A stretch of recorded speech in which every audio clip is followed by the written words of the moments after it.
Sebagai manusia biasa tentu mengalami suasana hati sedih, gelisah itu wajar. Ya. Makanya sering Ahilman sampaikan, sedih itu boleh. Yang tidak boleh adalah berlebihan dalam Ya. kesedihan. Gelisah juga boleh, yang tidak boleh adalah berlebihan dalam kegelisahan.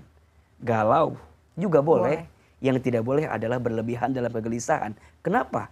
Ketika hati ini ruangnya diisi berlebihan dengan suasana yang tadi, akan membuat hati ini jadi lupa ke Allah gitu.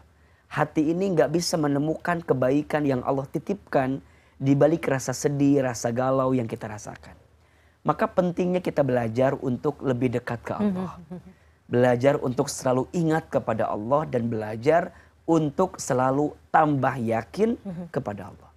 Nah, apa sikapnya yang perlu hati ini miliki agar kita bisa lebih tenang? Setidaknya ada 4 sikap.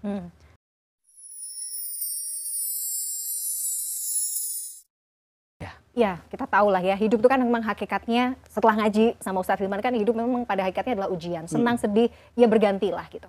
Tapi kan pada akhirnya saya itu juga belajar bahwa kita itu nggak bisa minta, ya Allah jangan berikan saya ujian. Nggak bisa, karena ya itu tadi hakikatnya. Tapi bagaimana ketika menghadapi ujian, hati itu senantiasa tenang.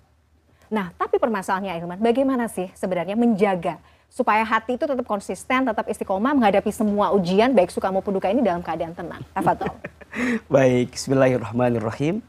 Alhamdulillahirabbil alamin. Allahumma shalli ala sayyidina Muhammadin sallallahu alaihi wasallam wa ala alihi washabbihi ajmain, amma ba'du. Mudah-mudahan kita semua di pagi ini Allah berikan ketenangan dan kelembutan dalam hatinya, dan tentunya kita berharap semoga kebersamaan kita mengundang ridho, rahmat dan berkah dari Allah Subhanahu wa taala. Amin ya rabbal alamin. Bicara tentang hati, memang di antara unsur yang Allah titipkan kepada seorang manusia yang membedakan manusia dengan makhluk yang lainnya adalah hati. Dalam bahasa Arab, hati itu disebut dengan qalbun. Qalbun itu berasal dari akar kata qallaba yuqallibu. Artinya sesuatu yang mudah terbolak-balik. Jadi yang namanya hati itu adalah satu unsur di dalam tubuh kita yang memang mudah terbolak-balik. Dan ternyata saking pentingnya kita membahas tentang hati, ternyata hati itu menentukan seperti apa keadaan kita. Bahkan kata Nabi SAW, di dalam diri manusia itu ada segumpal daging. Yang jika segumpal daging ini baik, maka baik seluruhnya. Dan jika segumpal daging ini buruk, maka buruk seluruhnya. Apa itu? Ala wahyal qalb. Ketahuilah, itu yang namanya hati. Maka tadi pertanyaannya, Ahilman, yang namanya kondisi hati itu bisa terbolak-balik, bisa berubah. Bahkan kalau kita turunkan sedikit Mbak Mila, setidaknya di dalam diri manusia itu akan bertemu 3 jenis hati. Yang pertama, ada yang disebut dengan hati yang selamat, hati yang tenang. Bahasa Arabnya qalbun salim. Yang kedua, ada yang disebut dengan hati yang berpenyakit, disebut dengan qalbun marid. Dan ada yang ketiga, hati yang mati, disebut dengan qalbun mayyit. Qalbun salim, qalbun marid, qalbun mayyit. Nah, tentu pertanyaannya, dari 3 jenis hati itu, hati yang mana yang kita inginkan? Pasti kita semua berharap qalbun salim, hati yang selamat, hati yang tenang, hati yang lembut. Nah, sekarang gimana caranya? Di dalam Al-Quran, kalau mau bicara hati yang tenang itu, satu jawabannya. Ada di surat Ar-Ra'd ayat 28. A'udzubillahi minasyaitonirrajim. Bismillahirrahmanirrahim. Ala bidzikrillahi tatmainnul qulub. Ingatlah, hanya dengan berzikir kepada Allah, hatimu akan menjadi tenang. Berarti sekarang pertanyaannya, apa yang membuat orang hatinya nggak tenang? Coba dicek. Barangkali ada hubunganmu dengan Allah yang sedang tidak baik-baik saja.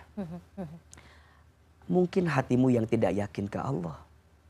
Mungkin cara pandangmu yang tidak paham seperti apa kebaikan Allah dalam hidupmu.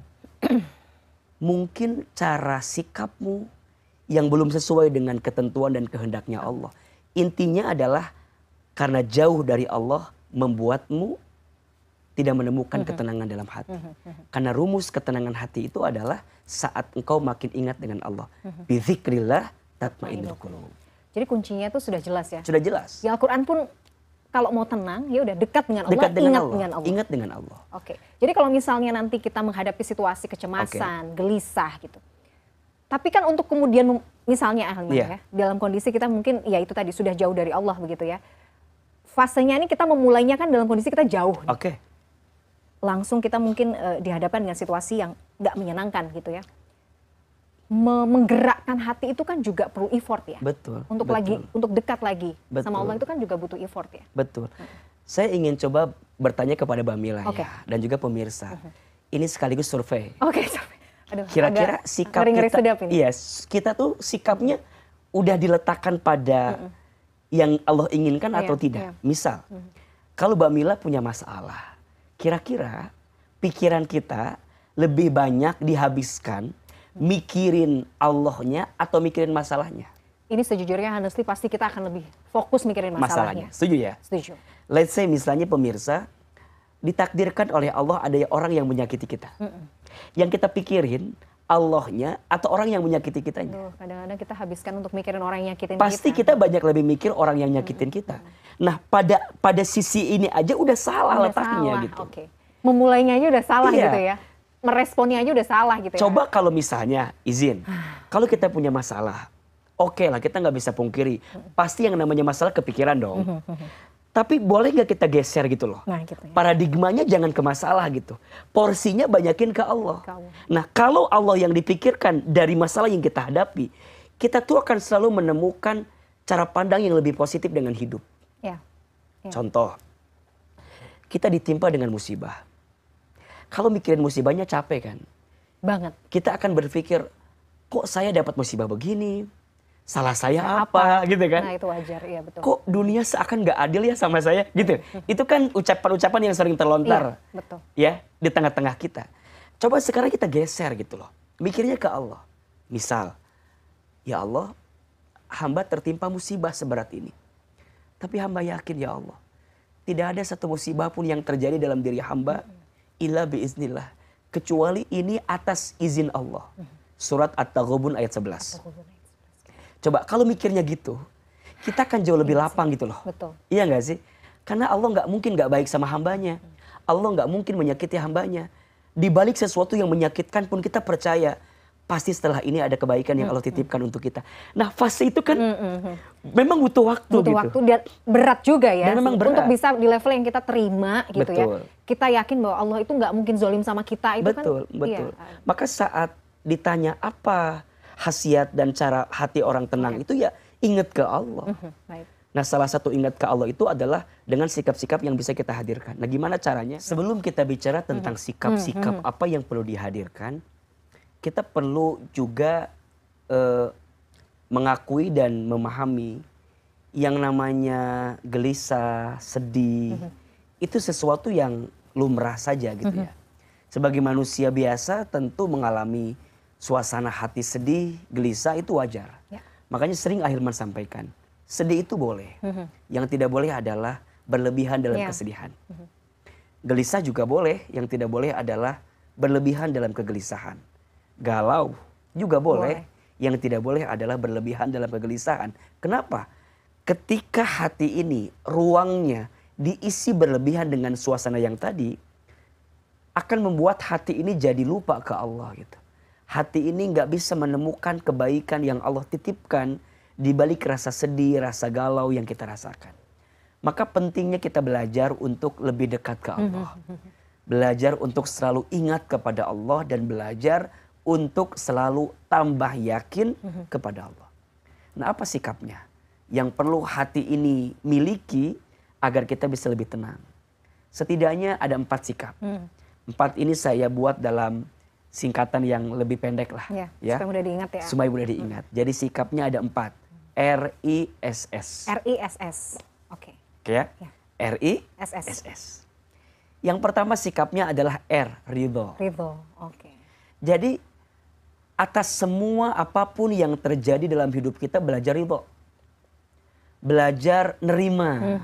segala ketentuan yang Allah hadirkan itu. Kenapa? Karena kita semua akan bisa mendapatkan ridho Allah kalau kita ridho dengan ketentuan Allah. Maka di dalam surat Al-Fajr Allah Subhanahu wa taala berfirman, A'udzubillahi minasyaitonirrajim, ya ayyatuhan nafsul mutmainnah, irji'i ila rabbiki radiyatan mardiyah, wadkhuli fi ibadi wadkhuli jannati.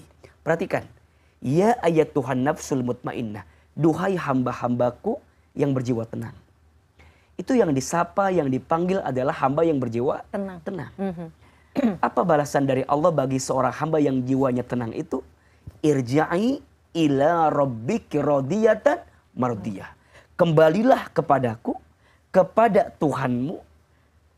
Dengan keadaan apa? Dengan keadaan kamu ridho dan Allah meridhoinya. Berarti ini rumus. Ya. Kalau kita ingin mendapatkan ridho Allah, harus ridho dengan Allah. Betul. Raditu billahi robba wa bil islami dina wa bi Muhammadin nabiyya wa rasulah. Ridho Allah Tuhan kita. Kalau sudah ridho kepada Allah berarti semuanya. Ridho dengan takdirnya, ridho dengan rezekinya, ridho dengan perintah dan larangannya. Ridho. Dan ingat, faman radiya falahur ridho, wa man sakhito falahus sukhtu. Barang siapa yang ridho dengan ketentuan Allah, maka Allah ridho kepadanya. Tapi barang siapa yang marah, yang benci, yang murka dengan ketentuan Allah, boleh jadi Allah benci kepadanya. So, agar hati ini tenang, yang pertama adalah sikapnya ridho dengan ketentuan Allah. Menerima. Baru nanti yang kedua, I-nya adalah ikhlas. Allah tidak mungkin memberikan ujian kepada hambanya melebihi batas kemampuan hambanya. La yukallifullahu nafsan illa wus'aha. Dan ingat, ketika ada sesuatu yang barangkali tak sesuai harapanmu, sikapnya apa? Ridho. Tapi cara kamu bersikap kepada Allah ikhlas. Karena Allah menguji hambanya. Yang dilihat bukan ujiannya. Tapi apa? Amal daripada hamba tersebut terhadap ujian itu. Alladzi khalaqal mauta wal hayata liyabluwakum ayyukum ahsanu amala wa huwal azizul ghafur. Dialah Allah yang menciptakan kematian dan kehidupan sebagai apa? Ujian. Apa yang Allah lihat? Ayyukum ahsanu amala. Siapa yang paling baik di antara kamu amalnya, sikapnya. Ikhlas enggak? Kan kadang mohon maaf ya, kita itu deketin Allah pas lagi ada masalah. Betul. Iya enggak sih? Padahal ya kenapa harus nunggu ada masalah sih buat ngedeketin Allah? Bukankah orang yang bersama dengan Allah dalam setiap keadaan justru adalah orang yang bisa menemukan ketenangan dan kebaikan dalam hidupnya? Jadi sekarang kita udah ikhlas belum sih sama Allah tuh? Iya, betul. Kita udah bisa memberi yang terbaik gak sih sama Allah itu? Karena percayalah, saat kita memperbaiki hubungan dengan Allah, maka Allah akan perbaiki setiap urusan kita. Maka belajar ikhlas, Mbak Mila. Belajar memberi yang terbaik. Belajar untuk menyerahkan diri kita kepada Allah gitu. Jadi cara kita merespon apa yang Allah kasih, itu yang akan Allah lihat ya? Iya. Bahkan bukan hanya pada respon. Prasangka aja itu menentukan. Maka dalam hadits kursi Allah sampaikan, ana inda dhonni abdi bi. Aku tuh kata Allah sesuai prasangka hambaku. Jadi apa yang hambaku sangkakan terhadapku, itu jugalah yang aku berikan kepada hambaku. Jadi fasenya, jangankan respon sikap gitu loh. Iya. Hatinya dulu aja tuh harus prasangkanya gitu ya, dulu itu menentukan seperti apa. Betul. Maka ada bahasa begini. Apa yang kamu rasakan di hati menentukan apa yang kamu pikirkan. Ya. Apa yang kamu pikirkan menentukan apa yang kamu ucapkan. Apa yang kamu ucapkan menentukan apa yang kamu lakukan. Apa yang kamu lakukan itu menentukan apa yang jadi kebiasaan. Kalau sudah jadi kebiasaan menentukan karakter. Kalau sudah jadi karakter menentukan nasib dalam kehidupan kita. Boleh jadi kerangka takdir yang memang jauh sebelum kita lahir sudah ditentukan, itu semakin menguatkan hadirnya seperti apa tergantung respon hati, respon pikiran, respon sikap dan segala macam. Maka belajar untuk lebih ikhlas. Wa ma umiru illa liya'budullaha mukhlisina lahuddin. Baru nanti S yang ketiga, sabar. Badai pasti berlalu. Pasti berlalu ya. Hujan pasti berhenti. Dunia nggak lama. Tapi sampai kapan? Nah, Biasanya begitu. gitu kan? Iya kan, masa Nah, kita tuh nggak sabar, nggak tahan. Orang-orang yang bertanya sampai kapan, berarti pemahaman merasa dunia ini selamanya. Iya kan? Dan mohon Iya, maaf, iya. orang yang selalu bertanya sampai kapan ini semua, berarti dia tidak melihat entah berapa banyak masalah yang Allah selesaikan sebelum masalah ini datang. Jadi saya suka bilang begini Mbak Mila, kalau ketemu orang ya, seberat apapun masalah yang sedang kita hadapi hari ini, sabar. Karena pada akhirnya akan selesai juga. Sebagaimana Allah selesaikan masalah-masalah kita yang kemarin. Iya. Berapa ribuan masalah yang kemarin selesai. Iya sih. Terus kenapa sih kita harus Sekarang menyimpulkan mesti- gara-gara masalah ini seakan-akan Allah gak baik sama kita. Sabar. Sabar.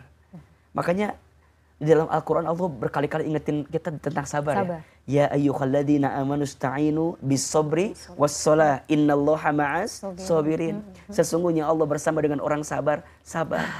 Apa itu sabar? Sabar itu menahan diri dan mengendalikan diri untuk tidak melakukan sesuatu yang dibenci oleh Allah. Sampai pada titik setelah kamu lewati semua, ridho, nerima, ikhlas, kamu tuh memberi dengan yang terbaik sama Allah.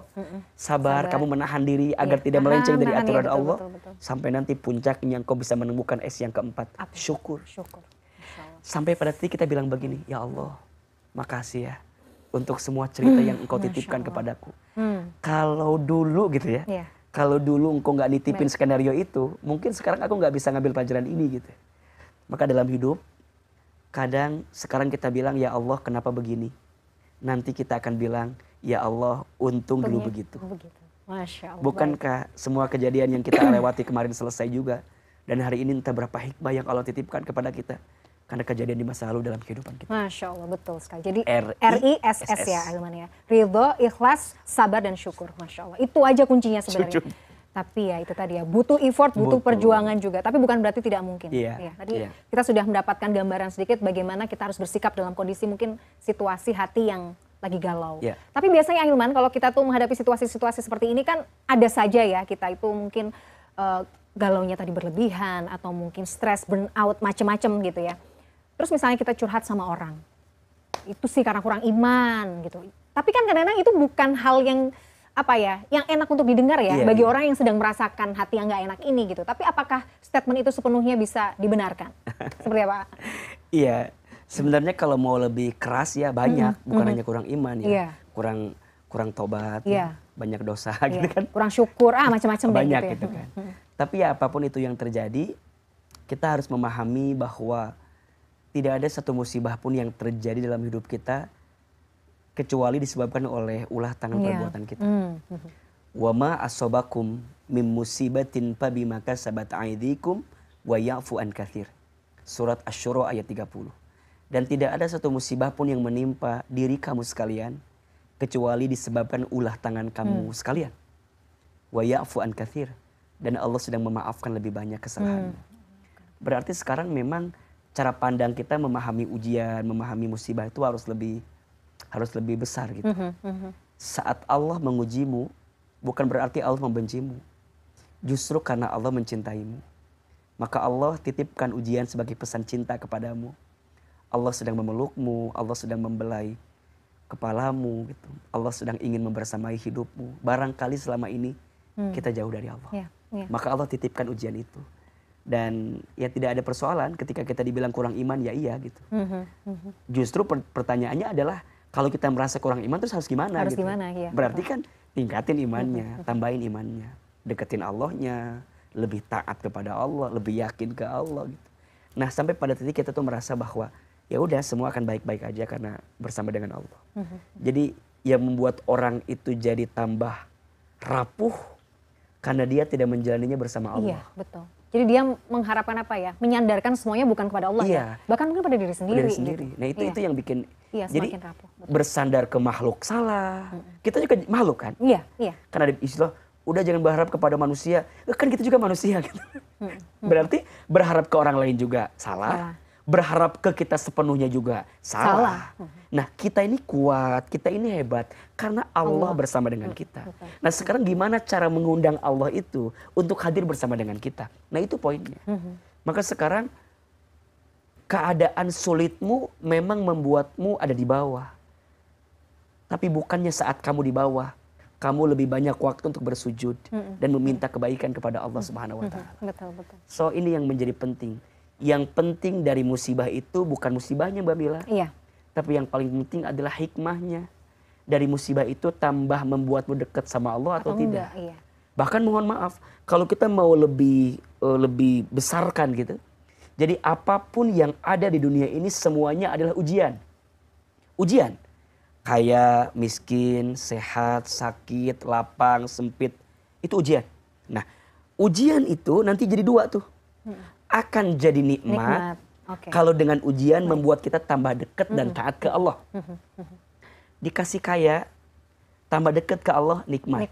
Dan tapi mohon maaf, dikasih sulit pun, dikasih miskin pun, tapi dalam keadaan miskin itu masih tetap teguh yakin ke Allah, itu nikmat. Betul.